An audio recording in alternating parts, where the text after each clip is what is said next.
하나님의 얼굴을 보고 갔습니다. 옆에 있는 분에게 인사해 주겠습니다. 예진이의 얼굴을 보니 하나님의 얼굴을 본 것 같습니다. 하나님의 얼굴을 보니 하나님의 얼굴을 본 것 같습니다. 하나님의 얼굴을 보니 하나님의 얼굴을 본 것 같습니다. 반갑습니다. 오늘 설교의 제목은 오늘 하나님 우리 주신 말씀은 민수기 14장 1절부터 10절의 말씀으로 무엇을 보십니까? 입니다. 네. 제목만 따라해볼까요? 무엇을 보십니까? 네. 옆에 있는 인문에게 다시 한번 물어보세요. 무엇을 보십니까? 무엇을 보십니까? 네. 뭘 보시나요? 무엇을 보십니까? 네. 오늘 말씀 민수기 14장 1절부터 10절을 한번 지금 시간에 드릴 테니까 보셔서 다시 한번 눈을 읽으시면서 이스라엘 백성이 한 말이나 행동, 그리고 한쪽에는 여호수아와 갈렙이 한 말을 구분해 보시길 바랍니다. 펜이 있으시면 적어도 듣고 아니면 손가락으로 표시해도 되고 해보시기 바랍니다.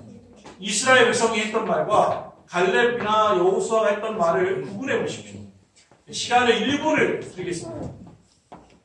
어떤 차이가 있는지 한번 보시면 좋을 것 같습니다. A4 용지를 반으로 갈라놔서 이쪽에는 이스라엘 백성이 했던 말, 이쪽은 여호수아와 갈렙이 했던 말을 적으려고 했는데 제가 A4 용지를 안 가져왔어요.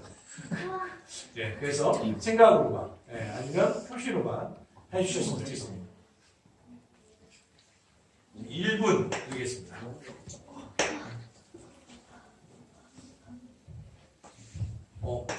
소미하고 성식 없어? 하나하고? 있어? 그럼 봐봐. 오 있네. 그러니까 본문을 보라고. 가르쳐주세요. 민수기 24장 1절부터 10절을 찾아주세요.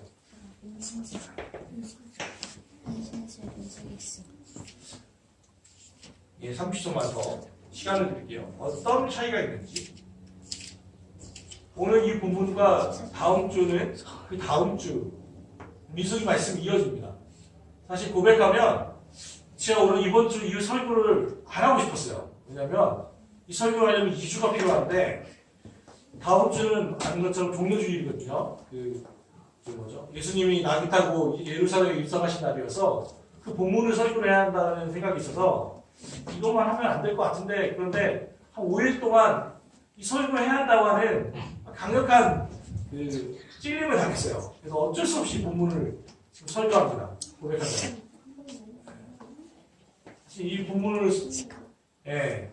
다음 주 설교 때문에 다음에로 미루려고 했거든요. 사실은 부활절 이후로. 그런데 오늘 하라고 하는 성령님의 음성이 있어서 어쩔 수 없이 이 부분을 가지고 하게 됐어요. 혹시 차이점이 있나요? 여러분 발견한 것만 좀 말씀해 보실래요? 이스라엘 백성과 여호수아와 갈렙이 했던 말 어떤 게 차이점이 있나요? 똑같나요? 아니요. 어떤 차이가 있습니까? 어떤 분은 그렇게 말씀하죠. 많은 차이가 있습니다. 어떤 차이가 있습니까? 이럴 줄 알고 단어 넘어가겠습니다. 우리 오늘 본문 민수기 14장 1절 한번 읽어볼까요? 시작.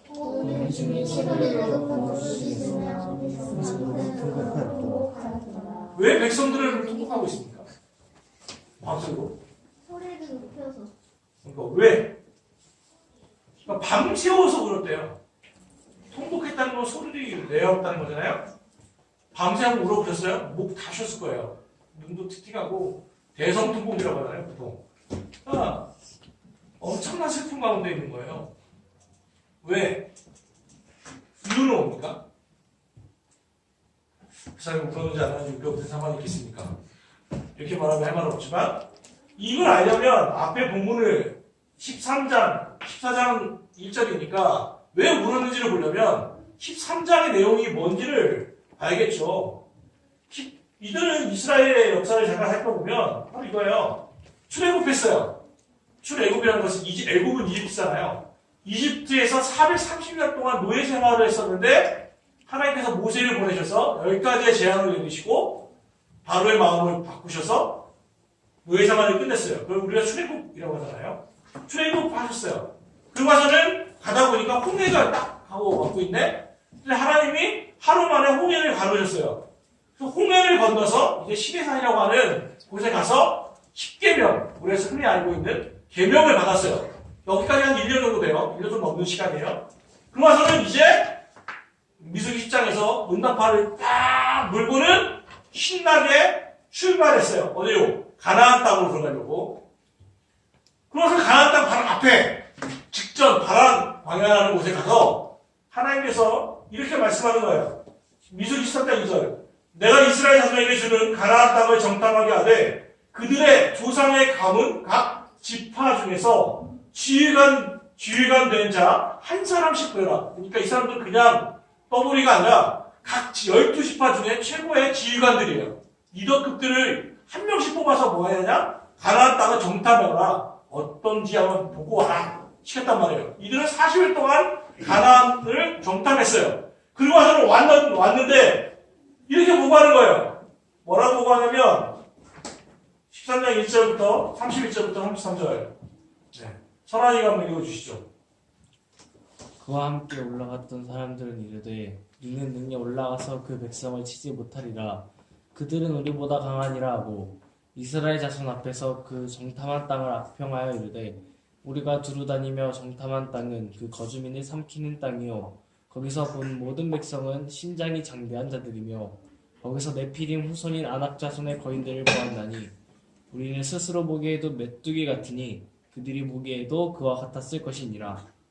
12명이 갔는데 그 중에 10명이 와가지고 이렇게 얘기하는 거예요. 우리는 여기 올라가서 그 백성을 치지 못해. 그들은 우리보다 강해. 그리고 와서는 그 땅을 보면서 악평하는 거예요. 뭐라고? 야, 우리가 들어다니면 그 정탐한 땅은 그냥 땅이 아니라 거주민, 거기 살고 있는 사람들을 삼키는 땅이야. 그리고 거기 사는 백성들은 신장이 거대한 아낙 자손들의 거인들을 우리가 보았는데 그들이 볼 때는 우리가 메뚜기 같다, 메뚜기. 아마 그들이 보기에도 그와 같을 거야. 라고 하는 거예요.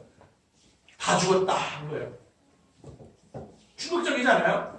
이제 이들은 곧 가나안 땅에 들어갈 거라고 하는 희망 가운데, 소망 가운데 있는데 12명 중에 10명이 와가지고 하는 말이 야, 우린 다 죽었어.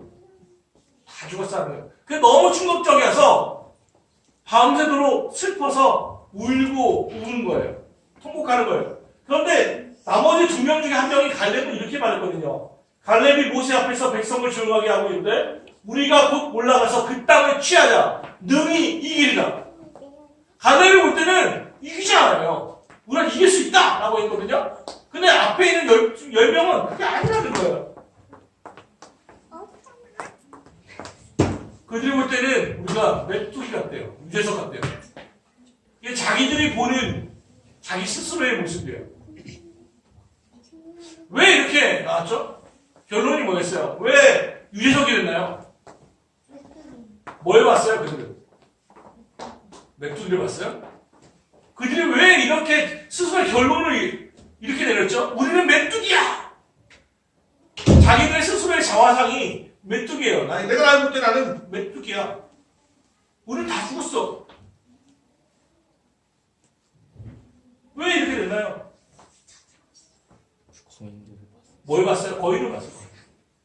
그들이 볼 때 상황을 보니까 이들은 입다만 하고 우리는 거기에 비하면 보세요.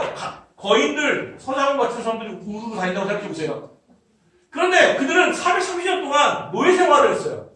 노예 생활이 어때요? 근육이 있고 막 이런 노예를 생각하시나요? 330년 동안 노예 생활을 했다는 것은 제대로 먹고 마시지 못했다는 거예요. 그럼 어때요? 왜 작아요? 참고로 목사님은 국사 전공이거든요. 우리나라 지금 아이들 키가 상당히 크죠. 이와 같았던 때가 없어요. 우리는 조선시대나 고려시대나 다 보면 다 작았어요. 왜요? 잘 못 먹었거든요. 잘 못 먹으니까 못 크는 거거든요. 사실은 정확하게 말하면 유전자 뭐 이런 거 나서요 못 먹었어요. 우리는. 그래서 우리 민족 자체가 작아요. 그런데 지금 갑자기 커지기 시작하는 거예요. 왜? 먹을 거니까 풍성해지니까 애들이 커지는 거예요. 근육력 양과는 다르게. 그러니까 생각해보세요. 아낙자손이라고 하는 거인들과 딱 자기의 왜소한 430년 동안 노예 생활에 기들어 있는 우리하고 딱 보니까 상대가 안 되는 거예요. 그러니까 이렇게 말하는 거예요. 우리는 메뚜기야. 이들의 결론이에요. 통곡했어요. 상황을 보고 나서는 너무 절망적이니까 통곡했어요. 그 다음 단계가 있어요. 통곡하며 나오면 그 다음 단계가 뭔지 아세요? 2절과 3절 한번 이번에 성수하자면 읽어주시죠. 2절과 3절. 이스라엘 자손이 다 모세와 아론을 원망하며 온 회중이 그들에게 이르되 우리가 애굽 땅에서 죽었거나 이 광야에서 죽었으면 좋았을 것을 어찌하여 여호와가 우리를 그 땅으로 인도하여 칼에 쓰러지게 하려 하는가. 우리 처자가 사로잡히리니 애굽으로 돌아가는 것이 낫지 아니하랴. 저 성운 줄 알았어요. 목소리 좋네요. 아닌가? 다 할때 성우의 바이블레이션이 있었어요. 자, 보세요. 통곡 다음에 막 울었어요. 상황을 보니까 너무 절망적이니까 울어. 그 다음 단계가 뭐예요? 원망. 후회와 원망이 섞여 있는 거죠. 누구를 향한? 사람. 타인에 대한 원망. 그리고 더 나간다면 지도자에 대한 원망.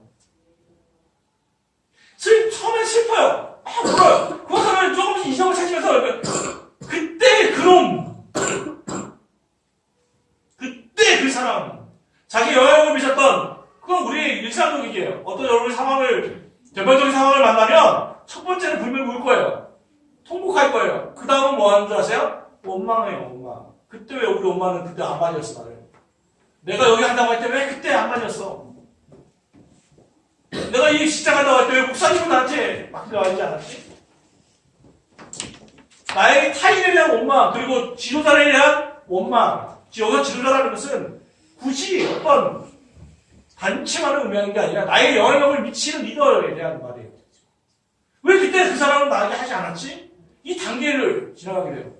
이 원망은 그 다음 단계로 안 하면 크리스찬들은 반드시 거치는 단계가 이겁니다. 뭐예요? 하나님에 대한 원망.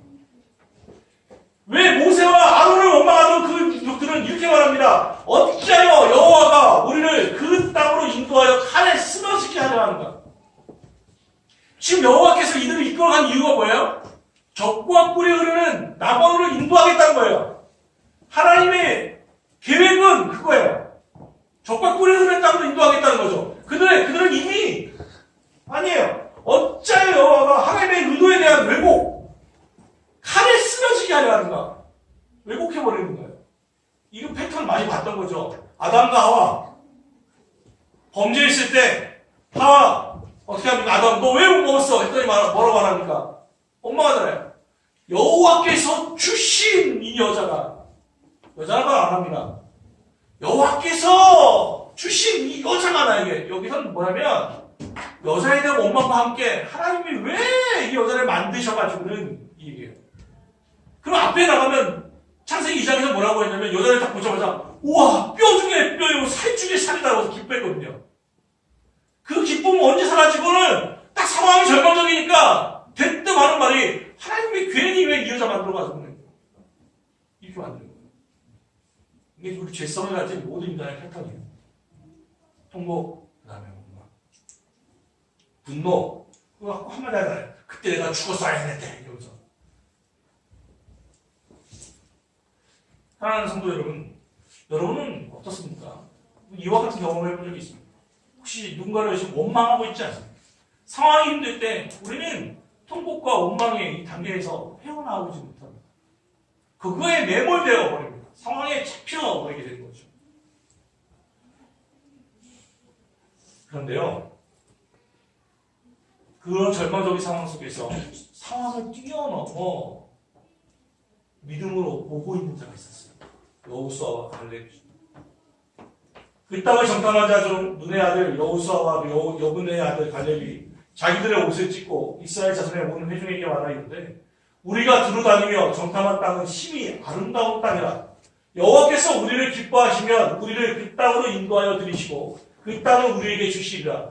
이는 과연 적과 꿀이 흐르는 땅이니라. 다만 여호와를 거역하지는 말라. 또 그 백성들을 두려워하지 말라. 그들은 우리의 먹이라. 그들의 보호자는 그들에게 떠났고 여호와는 우리와 함께 하시느니라. 그들을 두려워하지 말라. 여호수아의 이야기였죠. 갈렙도 이렇게 얘기했습니다. 그들은 그 땅을 거주민을 삼키는 땅이라고 말했어요. 그런데 이들이 볼 때는 아니에요. 정탐한 땅은 심히 아름다운 땅이야 라고 말합니다. 같은 것을 봤어요. 그런데 분명히 같은 걸 봤는데 다르게 해석해요. 그들은 상황을 뛰어넘어 일하시는 여호와를 했어요. 그들은 뭐라고 말합니까? 그들은 우리의 먹이다. 앞에 사람들은 뭐라고 했어요? 우리는 메뚜기다. 그냥 밟으면 죽는 메뚜기. 그 당시에는 메뚜기를 먹었으니까요. 그죠? 우리가 먹이야. 그랬어요. 근데 지금 이들은 뭐라고 하냐면 여호수아와 갈렙은 우리가 그들의 먹이가 아니라 누가 우리의 먹이야? 그들이 우리의 먹이야. 완전히 똑같은 상황인데 바뀌었어요. 180도가 다른 거예요. 이유가 뭡니까? 그것을 뛰어넘어 상황을 뛰어넘어 일하시는 하나님을 봤다는 거예요. 구름 우리가 흔히 하는 말대로 저 먹구름 위에 태양을 바라보는 것이 믿음이라는 거예요. 혹시 여러분 이 얘기 아시나요? 아프리카 원주민을 보는 신발 판매원의 눈 이런 얘기 많이 들어보셨잖아요. 이 실제로 페티병으로 묶어가지고 신발로 아프리카 원주민들이 신는가 봐요. 지금도. 그런데 한 판매원이 갔을 때는 여기 가서 뭐라고 합니까? 이걸 보고 나서 이렇게 얘기하죠. 큰일 났다. 우리는 망했다. 이래서 이 사람들은 신발이 필요 없는 민족이다. 어떻게 신발을 팔아? 한 사람을 가서 뭐라고 말합니까? 대박이다. 여기 신발이 필요한 사람이 너무 많다. 아무도 신발 안 신고 있다. 다 우리 거다. 상황을 바라보는 눈이 다르단 말이에요. 여러분, 뭐로 보이세요? 페타요. 네? 페타요. 페타이어예요, 페타이어. 그런데요, 우리나라 작가 중에 이 페타이어, 이거 보면 아무 생각이 없어요. 페타이어. 아무 생각이 없어. 쓰레기. 골칫거리. 밖에 안 보여요. 그런데 지용무라고 하는 분이 이 타이어를 가지고요. 작품 만들었어요.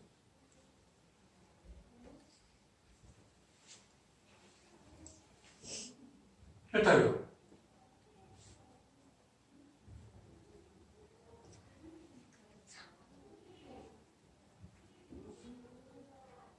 이러면 좀 탈불만 할 것 같잖아요. 나도 타고 싶더라고. 어디냐고요? 우리 자주 찾아볼게요. 보세요. 브레드도 만들어주고 싶잖아요. 무엇을 보느냐의 눈이에요. 어떤 사람은 오늘 아무리 봐도 페타이어는 그냥 페타이어야. 쓰레기야. 끝났어요. 그런데 어떤 작가의 눈은, 예술가의 눈을 볼 때는 그거는 아니에요. 예술 작품이에요. 우리에게 필요한 눈은 무슨 눈이에요?